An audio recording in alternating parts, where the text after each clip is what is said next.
So we'll start with questions from the audience. I believe you can form lines at the microphones.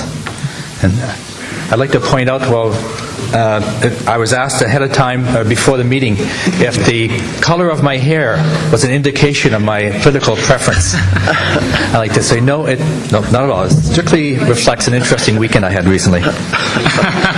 And nor does my style of eyeglasses reflect a preference for the Liberal Party and Stéphane Dion. I'm entirely objective here. Okay, let's start at the longer line here with the question. This question is addressed to Mr. Kent. Due to the USA recession and free trade, Ontario has lost hundreds of thousands of manufacturing jobs. Considering this, and the fact that your party's stance is that Ontario is not the best place to invest in right now, how do you plan on bringing jobs back to Ontario and mitigating further job losses? Thank you. Thank you. Very good question. Well, the United States, as you're all no doubt aware, is going through some particularly difficult times. The manufacturing industry there is in far worse shape than in Canada.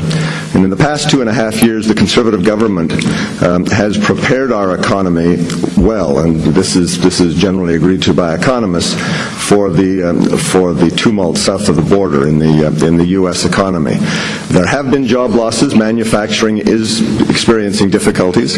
The government of Ontario could be more helpful in supporting a reduction in corporate taxes and business taxes to make this place make this province, which is after all the engine of the Canadian economy, a more attractive place to invest.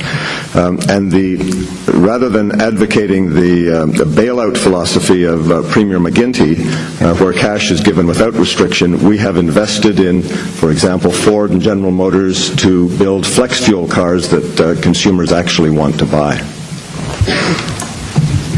Well, any other candidates that would like to speak, we'll move from the left and go around the table. So, Mr. Koehl, or do you want to address? Do you want to say something? No, you go ahead. Okay, go. I'll say it.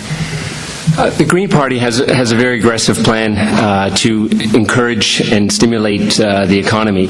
Basically, we're making the wrong products right now. If I have an example here, this came in the mail this past week. This is the new Camaro. This is a beautiful car.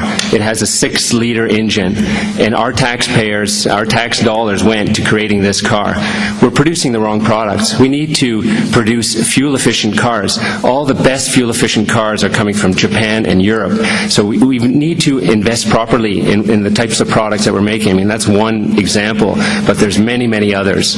And that's why we need to rethink our economy and focus more on green industry jobs, emerging industries that the Europeans and the Japanese are focusing on. Thank you.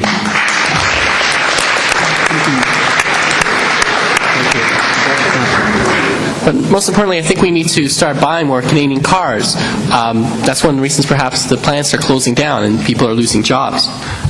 Secondly, with regards to our economy, the Conservatives have given $50 billion in tax cuts to corporations over the last 2 years. The NDP is promising to help students out with $1,000 a year by taking away this $50 billion tax cut and reinstituting it to what it was 2 years ago. We think this is the best solution. We talk about our economy. Well, it's going down under this Conservative government. So I think you look at the gas prices, how high they're going up, far over the price of crude oil. And we need new change, a new direction, and a new party here in Thornhill.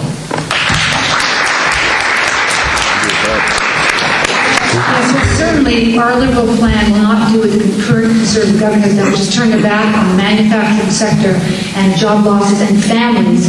We will encourage with incentives and invest in new well-paying jobs to encourage the green industrial revolution, the green jobs, products, the fuel-efficient cars, as we mentioned. And we will work together as a partner. We will not attack, as the Minister Flaherty had attacked, saying it's the last place to invest, and basically bash Ontario. It's the opposite of what a finance minister should be doing. It's a complete lack of leadership, and I know that the community and the country will be much stronger with our Liberal plan, which is forward-looking, which is progressive, which will be very much in sync with other countries in the world that are making billions of dollars providing jobs for families, understanding that this is the new 21st century economy, and that's the way to be competitive. Well, I'd like to agree with Norbert. The Camaro is a great car, a bad buy, and that's why the Conservative government is investing in the Chevy Impala, which will be a 80% ethanol flex fuel car and will be a good buy. The same with Ford.